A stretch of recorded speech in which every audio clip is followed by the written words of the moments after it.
Hey, what's going on, gang? Ned on the Stone here. Welcome back to my channel and to another edition of The Rolling Stone, where we are loaded for bear.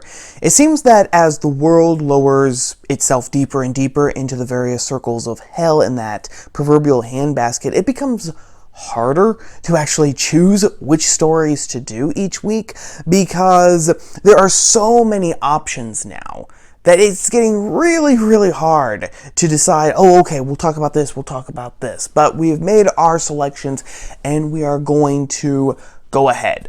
Damn the torpedoes, full steam ahead, as Clark Gable says in Run Silent, Run Deep, which is a great movie, by the way. This first video, however, this first segment, isn't so much a story, it's actually a response video, something that we haven't done for a long time, probably overdue for it.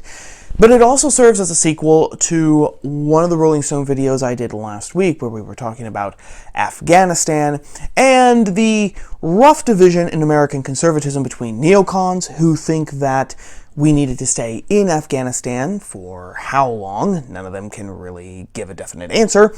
And the paleocons, who say, yes, Joe Biden, old Joe, he's completely messed up this withdrawal, but the withdrawal itself needed to happen. Well, last week on her channel, growing conservative commentator Chen made a whole video around which she based it on the question, is America the world's police? That was the main theme, the main thesis, the question that was at the center of her video. And surprise, surprise, her answer was a resounding no. Not only does the world not need American military imperialism, as she said, but America has no business being a military imperial power, and actually being a military imperial power is why we are facing many of the problems that now are breathing down our necks. She was saying that because America has been a military imperialistic power, this has actually radicalized more and more people. The Taliban wouldn't have resurged. ISIS wouldn't have been the thing that it is. Apparently now there is a new group called ISIS-K, which is like the Delta variant of jihadism. And now everyone is an expert on it, per the great and unequaled Mark Stein, whom you should all be reading. FYI, I shall link to Lauren's video. I shall also link to the homepage of Stein's website in case you are not reading him. Yes, some people might say that he is a boomer, a word that I've never really been comfortable with, but while he might be a boomer, he might be part of that baby boomer generation. He's a smart guy, really smart guy, and he's one of only 2 or 3 commentators that I actually take seriously anymore. All the rest of them are rubbish. They're garbage, in my humble estimation. So I really wanted to address this idea that American military imperialism is the problem, and that America has no business being an imperial power. We have no business being the world's police force. Now, in one sense, I completely agree with Lauren. Yes, we should not be the police force throughout the world, meaning every time there's a little scramble, every time some corner of the world blows up into warfare or into battle. No, we don't need to send paratroopers and Marines over to restore order. However, as I said in that last Rolling Stone video, and as I said over a year ago, back in January, when we were talking about American empire, empire is one of the iron laws of history. You can't get away from it. The world runs on empire. That's one of the engines of history. And ever since World War II, and then officially in 1956 after the Suez Crisis, America has been the imperial power. I might have mentioned it last time. If not, I'll mention it here. The Cold War, which is often seen as the fight between freedom and tyranny, wasn't really so much about that. It was, in fact, a struggle for imperium. It was a struggle to see who was actually going to wear the laurel crown. Was it going to be the USA, or was it going to be the USSR? So, right off the bat, when Lauren says that American military imperialism, just flat out imperialism, is the problem, she's already I mean, making a huge error. Because if America is not going to exert imperium power, if it is not going to be an empire, an imperial power, someone else will. We'll get to that just in a second. Another thing that I would like to bring up is that it's not really so much imperialism that the world has a problem with. According to Forbes, for example, in a story that was published a few months ago, let me see here, August 4th of 2021, in a new report, nearly $300 billion in foreign aid spent by the U.S. government between 2013 and 2018. Nearly $300 billion in U.S. taxpayer money flowed to aid to countries outside of the United States. Each year, the U.S. spent about $47 billion. Half the aid went to Africa and the Middle East in financial year 2018, the latest year available for these statistics.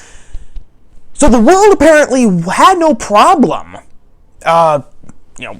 putting up with tolerating American imperialism when it meant that American cash was flowing into the coffers. The world also has never had a problem with American imperialism when our humanitarian efforts, the Red Cross, etc., when our troops, the Navy and the Marines, etc., go into places that have been ravaged by hurricanes or ravaged by floods, whether it's in the Caribbean, whether it's in South America, whether it's in Asia, or whether it's in Australia or Japan or whatever. The world is more than willing to accept our money and to accept our manpower. So it's not imperialism itself that's the problem. What the problem is that American imperialism has been stupid. American imperialism, instead of simply pushing America's agenda in a soft way, which did not try to eradicate local cultures entirely, that tried to buttress what was good in local cultures and then tamp down what was bad in local cultures. Instead, all of local cultures were given the rat-a-tat-tat treatment by ideological Chicago typewriters. And one brilliant example of this that has been making the rounds on social media and Twitter after the fall of Kabul, or Kabul, however you pronounce it, my apologies in advance, was a tweet that was actually sent out by the American Embassy in Kabul, which, by the way, is the most, no, not the most, but it's the second most expensive embassy ever built. Second most expensive embassy ever built. That one, the one that has now been taken over practically by the Taliban, the resurrected Taliban. This past June of 2021, the American Embassy in Kabul sent out a tweet showing the pride flag being flown by the American Embassy in Kabul, and saying about how we have to be tolerant of LGBTQI2 plus whatever people. We have to recognize their lifestyle. We have to recognize the contributions that they have made to society. Now, no one in Afghanistan, I would bet, gives a fig or a tinker's damn about that.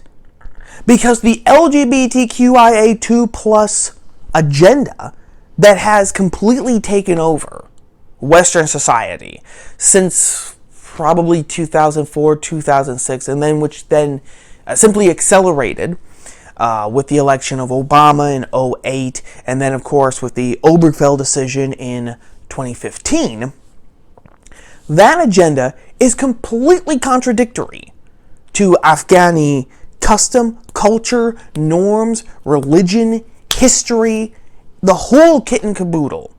That has been, actually, what American imperialism has been all about. In fact, that tweet is the face of American imperialism for, at the very least, the last couple of decades. Simply impose, force down these newest fads and fashions that have taken San Francisco and Chicago and Los Angeles and New York and Washington, D.C.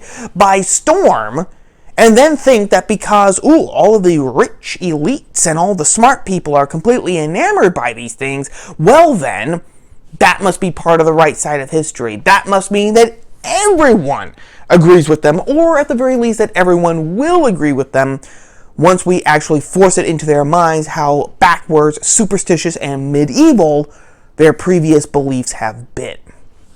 All right? Those are the two main points that I wanted to make. Imperialism is here to stay, and it is not American imperialism per se that was the problem. It was the way we went about exercising that imperialism. Now, to go back to something that I said at the beginning, I said that we would get back to if America gave up its imperial power, which, by the way, America is in the process of doing. What you are seeing right now, okay, you're not going to hear very many people put it in these terms, although you will, again, to plug Stein, you will hear him talk about this.